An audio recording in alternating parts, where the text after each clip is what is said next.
इस वक्त की बड़ी खबर आपको बता दें, कोयला आवंटन मामले में दिल्ली की पटियाला हाउस कोर्ट ने बड़ा आदेश दिया है। कोर्ट ने कोयला घोटाला मामले में पूर्व प्रधानमंत्री डॉक्टर मनमोहन सिंह को आरोपी बनाने का फरमान जारी किया है।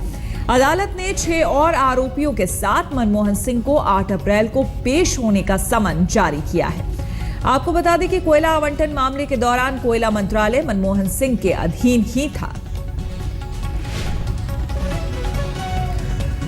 तो इस वक्त की बड़ी खबर, बढ़ सकती है मनमोहन सिंह की मुश्किलें। हालांकि उन्होंने कहा है कि जो स्टेटमेंट उन्होंने सीबीआई को दिया था 20 जनवरी 2015 को सीबीआई ने एक स्टेटमेंट डॉक्टर मनमोहन सिंह का रिकॉर्ड किया था, उसी के बारे में वो कह रहे थे कि उन्होंने जो स्टेटमेंट सीबीआई को दिया है, जो बयान दिया है, वही स्टेटमेंट वो कोर्ट के सामने में रख सकते हैं।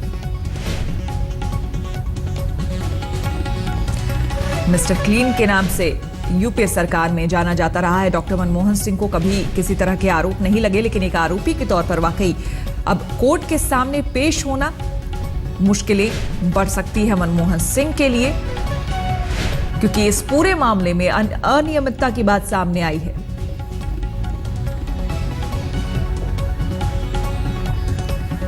तो कोयला घोटाला मामले में तरह तरह की प्रतिक्रियाएं आ रही है अलग अलग राजनीतिक दलों से, और इस बीच हमारे संवाददाता हिमांशु मिश्रा हमारे साथ जुड़ गए हैं। हिमांशु, इस बीच एक तरह से कहें कि राहत की सांस ली होगी बीजेपी ने इस खबर के आने के बाद, क्योंकि जाहिर सी बात है जिस तरह से राज्यसभा में घिरी हुई है, कई अनेक मुद्दों से, जम्मू कश्मीर के मुद्दे से और अनेक बिल्स को लेकर के जो दिक्कतें आ रही है राज्यसभा में, उसको लेकर बीजेपी घिरी हुई है। ऐसे में एक राहत की सांस, देखिए बिल्कुल श्वेता, राहत की सांस बीजेपी और सरकार दोनों को मिली है।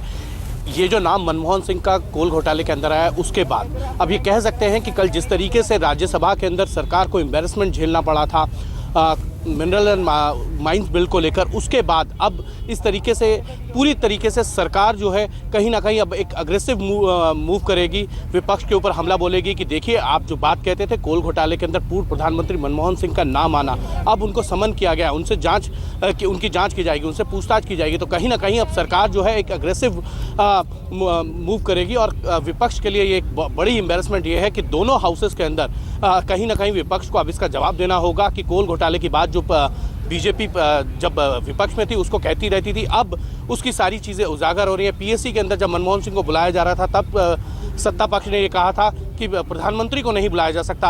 अब कोर्ट के ऑर्डर के बाद सीबीआई उसको पूर्व प्रधानमंत्री मनमोहन सिंह को बुला रही है। तो कहीं ना कहीं कांग्रेस के लिए एक एम्बैरेसमेंट वाली सिचुएशन है, और कहीं ना कहीं सरकार इससे राहत जरूर लेगी अपने।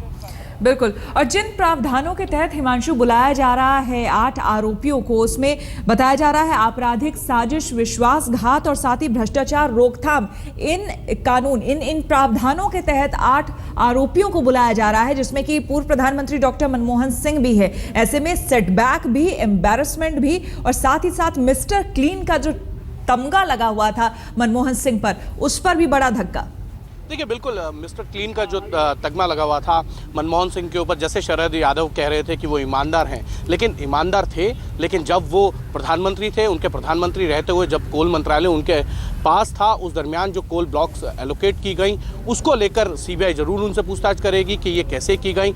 एक मंत्री थे, उनके भाई को 1.5 दिन के अंदर कोल ब्लॉक अलॉट किया गया था जब वो प्रधानमंत्री थे। तो कहीं ना कहीं सारी जो है बातें वो प्रधानमंत्री मनमोहन सिंह की तरफ उठती हैं। तो कहीं ना कहीं इन सब सवालों का जवाब पूर्व प्रधानमंत्री मनमोहन सिंह को देना होगा, और यही जो है सरकार चाहती थी कि किसी तरीके से कोल ब्लॉक का मामला जो है एक बार फिर से आए, और वो आ गया है। हमारी जो है केंद्रीय मंत्री नितिन गडकरी से बात हुई थी, उन्होंने कहा कि कानून अपना काम कर रही है, हम राजनीतिकरण नहीं कर रहे हैं। इस बीच हिमांशु, बहुत बहुत शुक्रिया आपका तमाम जानकारी के लिए।